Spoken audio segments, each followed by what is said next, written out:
Minha indicação de livro é Coisa Séria. São 4,8 estrelas entre 1.322 avaliações. As 48 Leis do Poder é o livro que eu indico para você fazer um bom desenvolvimento pessoal na sua vida. Clique no link aqui abaixo. O que passa na tua cabeça em relação a isso? Como psicanalista, a minha especialidade é adolescentes. Tá. Então eu trato adolescentes. Então a minha pira é entender o que esse modo de funcionar da sociedade hoje interfere na formação do ser humano. Porque nós tínhamos teorias solidificadas até metade do século XX, né, teorias inclusive psicanalíticas, e essa é a briga, né, de que a psicanálise é pseudociência, não é ciência, e é claro, porque a psicanálise não pretende ser ciência, como a filosofia também não é ciência e não pretende ser ciência. Por quê? Porque para se ser ciência, necessariamente tem que ter metodologia científica. E o que isso quer dizer? Quer dizer que eu tenho que fazer um experimento, tenho que ter um protocolo desse experimento, e esse experimento eu vou pegar os resultados, eu vou publicar, e ele tem que ser replicável por qualquer pessoa no planeta, certo? À medida que outras pessoas conseguiram replicar positivamente e negativamente, prova e contraprova, se torna uma ciência comprovada cientificamente. Esse é o método científico, certo? O que acontece? Cada ser humano é um indivíduo diferente. E cada ser humano significa suas experiências de forma diferente. Então a psicanálise, ela não é ciência, ela é um método investigativo do inconsciente. O primeiro a surgir. Nenhuma outra área da psicologia hoje seria nada sem a psicanálise. Sim. Seja para usar os conceitos iniciais, seja para tentar refutar. Certo? Nem existiria então, não psicologia. existiria psicologia sem Alguém Freud. talvez alguma hora fosse... Alguma coisa. Tinha o behaviorismo de Skinner, tinha aí o Robert Adler com a sua vontade de poder e tal. Mas o cara mesmo é Freud. Certo? Ele vai catar a ideia de Schopenhauer, de Nietzsche, de outros do inconsciente, que era uma coisa muito abstrata, grotesca, assim, e ele vai lapidar, e vai falar, caraca, realmente existe isso daqui, e não só existe um inconsciente, como ele representa 95% da nossa psique. Então, ele diz, não sou o senhor na minha própria morada. Né? Se você quiser, depois a gente pode falar de como surgiu a psicanálise, como ele descobriu isso, é muito legal. Então o que acontece? A psicanálise, ela é subjetiva de cada indivíduo. Então nós podemos ser irmãos gêmeos, dividimos o útero da mãe, dividimos toda a experiência e de repente nós estamos num carro e esse carro, e bate o carro e a nossa mãe morre. Certo? Num acidente. Pode ser? Eu posso significar de uma maneira e você pode significar de outra. Sim, certo? Por variáveis minúsculas, incalculáveis, que geram efeitos borboletas que causam essas diferenças. Perfeito. E não tem como metrificar. Não tem como metrificar, certo? Então não tem como a psicanálise ser ciência. O que não quer dizer que ela não funcione ou que ela seja invalidada. Mas... Qual é o problema? Tá. Mas, para você chegar no mais, eu vou te falar. Qual é o problema? Quando Freud apresenta a psicanálise num congresso em Viena para medicina, ele estava alucinado, porque ele falou, descobri uma coisa aqui sensacional, cara, eu vou virar, porque ele queria ser famoso. E aí riem dele. A galera ri, porque ele baseia os seus estudos nas histéricas, né, em histeria. E aí ele fica tão pé da vida que quando a psicanálise começa a ganhar corpo e começa a ganhar ser aceita como uma ciência, como um método investigativo real, ele faz questão de que ela não dependa da academia. Então você não precisa ser psicólogo, você não precisa ser médico para você ser psicanalista. Qual que é a vantagem disso? Qualquer um pode ser psicanalista. Qual que é a desvantagem disso? Qualquer um pode ser psicanalista. Então qual o problema hoje? Por que muitos psicólogos, muitos médicos têm preconceito com a psicanálise? Porque tá lotado de psicanalista, de cursinho, de... Mas não é só isso, cara. Tipo, igual coach, sabe? Eu acho que o principal problema é o seguinte, com que objetivo uma pessoa busca um tratamento psicológico? Normalmente ela tá com algum problema que ela quer solucionar. Certo. Então, por que ela não buscaria algo que tem evidência de melhora? Entendeu? Tipo, cientificamente com evidência de melhora. Porque a partir do momento que ela tá buscando um psicanalista, ela corre o risco de ficar, tipo, andando em círculos. Porque ela não sabe... Tem essa questão de, tipo, ser um bom psicanalista ou ser o psicanalista que, sei lá, o que ele leu ali do Freud e acha que tudo é pinto. Ou ser um bom psicanalista. Tem essa chance. Claro, mas claro. Ela, como estudo, como conhecimento em si, muitas vezes também vai ser inútil. Então, vamos lá. Cara, muito boa a sua pergunta. É excelente. O que acontece? Primeiro, que é triste, porque hoje a comunidade de psicologia, né, no geral, e aí eu incluo tanto os psicanalistas quanto os psicólogos e tal, não existe uma divulgação de como escolher um bom profissional. Começa por aí. É completamente aleatório. É sorte. Não, fulano falou que ciclano é boa. Fulano, outro problema no Brasil, qualquer pessoa pode se chamar de terapeuta. Sim. Certo? Psicoterapeuta, formação psi, né? Psicólogo, psiquiatra ou psicanalista. Mas depende da formação do psicanalista. Tem os cursinhos e os cursos. Ok. Mas terapeuta qualquer um pode se chamar. Qual que é a questão? A questão é que não existe uma linha melhor ou pior que a outra. Existe o terapeuta e o momento de vida que você está vivendo. Dentro da Por quê? psicanálise. Não, de toda a linha da Não. psicologia. Sim, vou te explicar por quê. Me Vou explique. explicar por quê. Enquanto a psicologia, a psicanálise, porque a psicanálise ela é uma parte da psicologia. Tanto que você aprende Sim. na faculdade. Uhum.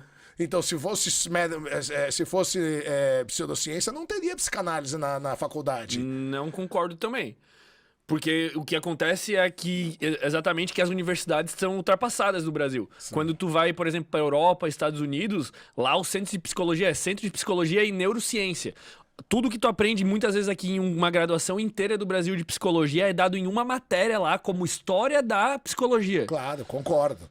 Concordo, mas você tem que entender que sem esse fundamento psicanalítico, a pessoa não vai para as outras áreas primeiro, ainda que seja para refutar, certo? Não entendi o que tu quis dizer. Olha só, você precisa entender a origem do pensamento investigativo da psique humana. E a origem é a psicanálise, para que você se torne um especialista em qualquer área do pensamento humano.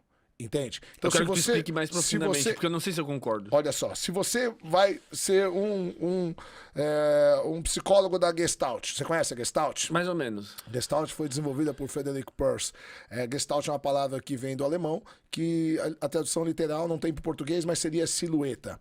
Tá. Né? Então, por exemplo, se eu mostro isso daqui para você assim, falo, o que é isso? Né? E aí você fala assim, isso daqui é um buraco, autorama. sei lá. É uma peça de entendi. autorama. E aí eu mostro ali e ela fala assim, é uma peça daquelas máquinas de costurar que a voz, não sei o que e tal. E na verdade é uma capinha do celular, certo? Mas eu, pela silhueta, pela imagem, eu sei que você teve uma infância que você era mais abastado. Por quê? Porque na época, quando você era criança, o autorama era caro. Então, para você associar isso, é porque você tinha autorama, então você tinha uma condição de vida melhor. Tu tá, tipo, analisando as minhas crenças pela minha percepção de mundo. A sua percepção de mundo só pelo que você falou do que seria. Isso é Gestalt. Tá. E ela surge, a Gestalt, por Frederick Peirce, ela surge porque Freud... Peirce apresenta as teorias dele como adição à psicanálise e Freud, tipo, ignora ele. E aí Peirce fica muito puto e cria... Como várias linhas da psicologia nasceram por causa disso. Porque Freud, ele era engessado, é só ele que sabia, só ele que decidia, beleza? Então, o que acontece? Enquanto as outras... aí surge essas linhas, o TCC... que na verdade é um desenvolvimento do behaviorismo de Skinner. Aí surge a Gestalt, surge uma série de outras que a gente chama hoje de fenomenologia, que é o fenômeno, como o fenômeno te afeta, beleza? E toda essa parte da psicologia, da fenomenologia, ela é baseada na filosofia de Jean-Paul Sartre. Sartre, filósofo francês, que diz: não importa o que fizeram com você, o que importa é o que você fará com o que fizeram de você. Beleza? Então, toda a parte da fenomenologia lida com o quê? O que você fará? Porém, por que eu digo que a psicanálise é importante? Porque muitas vezes a psicanálise ela te diz o porquê você é assim. Então você diz que, puta, eu sou assim porque minha mãe era narcisista, porque, puta, quando eu era novo, não sei o quê, o meu pai foi embora, abandonou, porque meu pai trabalhava muito, não me dava atenção, ou porque Mas tal. que utilidade isso tem? Porque quando você sabe o porquê, é muito mais fácil você trabalhar o que vai fazer com isso, entende? Porque o princípio da cura começa quando você sabe o motivo. Cara, mas assim, ó, eu tô andando de carro, o pneu fura. Eu quero que o pneu seja trocado. Sim. Eu não tô nem aí se é um parafuso, se é um prego. Sim, mas se você souber que o teu pneu furou porque você tá dirigindo de forma errada, toda hora o pneu vai furar. Aí sim. Toda hora. Então você saber o porquê vai te ajudar a evitar novos problemas com o pneu. Entende? Então por isso que eu digo que existem momentos e aí também o terapeuta, porque tem um problema sério. 90% dos terapeutas não tem cacuete terapêutico. Não tem o quê? Cacuete terapêutico. Que é isso? O que é isso? É o dom de ser terapeuta. O que o cara faz? O cara vai estudar psicologia porque ele quer se entender. E aí ele já tá formado mesmo, ele começa a atender os outros. Ganhar um Entende? troco e... Mas não é... Você vê uma pessoa que tem cacuete terapêutico, aquela pessoa nunca estudou, todo mundo procura ela para se aconselhar. Nossa, você fala, nossa, eu gosto de conversar com você, você me dá uma visão tão boa. Irmão. Essa pessoa tem cacuete terapêutico. Tá, mas isso é treinável. Treinável, mas já as pessoas nascem com isso. Isso também é um dom. Não, eu não acredito em dom, pô. Você não acredita em habilidades pessoais? Cada um tem uma habilidade. Mas são Que podem ser treinadas ou não. Mas são micro predisposições genéticas que são altamente reforçadas pelo ambiente e acabam... E o fato de você não acreditar não quer dizer que é mentira. Sim, Né? mas tipo, Claro, mas que justificativa teria pra não ser Vou te dar um exemplo. microdisposições genéticas influenciadas e reforçadas pelo Por ambiente? exemplo, tem muita cabeleireira que é muito mais psicóloga que muita gente formada. Então, ambiente. Claro, ambiente, perfeito. Mas ela já tem uma predisposição, porque se ela for introvertida e não gostar de conversar, ela não vai desenvolver Então, isso. mas essa predisposição é ambiente e na infância. Não necessariamente. A extroversão é um genético. Isso já tem um gene isolado. O introvertido ele é recessivo. Pô, mas o ambiente com certeza é mais importante que Ele o pode ser próprio gene, treinado. pô. Não sei se é mais importante, mas você pode ter introvertidos que são treinados bem. Só que o que acontece? Qual é a diferença do introvertido pro extrovertido? É a forma que ele se energiza. Então, às vezes, o cara é bom pra caramba, ele fala bem. Nossa, ele lida com o público. Você fala, não, esse cara é extrovertido. Não é. Porque aquilo vai sugando ele, sugando. morre. Então, chega uma hora que ele precisa ficar...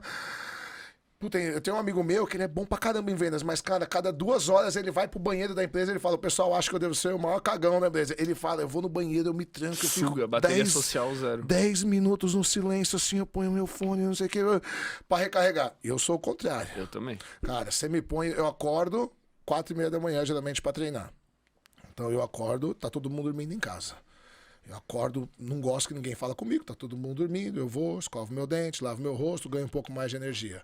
Faço um café preto, ganho um pouco mais de energia. Arrumo minhas coisas, ganho um pouco mais de energia. Chego na academia, sério, ponho meu fone e tal. Daqui a pouco um começa a falar comigo. Daqui a pouco eu tô gritando, não sei o que, na sala de musculação. E aí, quando eu chego no trabalho, mano, 10 horas, 9 horas da manhã, eu já tô numa energia. Quanto mais pessoas eu vejo, mais me energiza. Eu sou extrovertido. O introvertido, não. O introvertido, você põe ele na frente de um computador, ele fica 8, 9 horas, assim, ó. Altamente motivado. Se você me pôr mais que 20 minutos na frente do computador, cara, eu começo a levantar, eu vou no banheiro, eu tomo água, eu puxo, eu bato papo com o outro do lado, tal. Então, por isso que hoje as grandes empresas, elas fazem teste de personalidade. Porque você, às vezes... Eu tinha 2 funcionários que eu ia mandar embora. Hoje eu tenho 200 funcionários, eu tenho uma empresa de segurança. Eu tenho 2 funcionários que não estavam rendendo, que eu ia mandar embora. Putz, os caras não rendiam de jeito nenhum. E aí, eu não sei porquê, eu resolvi aplicar o teste de personalidade. Do nada neles. E eu percebi que o introvertido estava numa função que ele tinha que ficar falando com gente o tempo inteiro. E o extrovertido estava na frente de um computador sem falar com ninguém. O que eu fiz? Antes de mandar eles embora, eu falei, vamos fazer um teste. Troquei eles de lugar. Cara, são meus melhores funcionários. Entende? Porque o extrovertido é o rei do fora. Porque o extrovertido fala. E às vezes pensa. O introvertido, ele pensa. E às vezes fala. Né? Então, às vezes, você está conversando...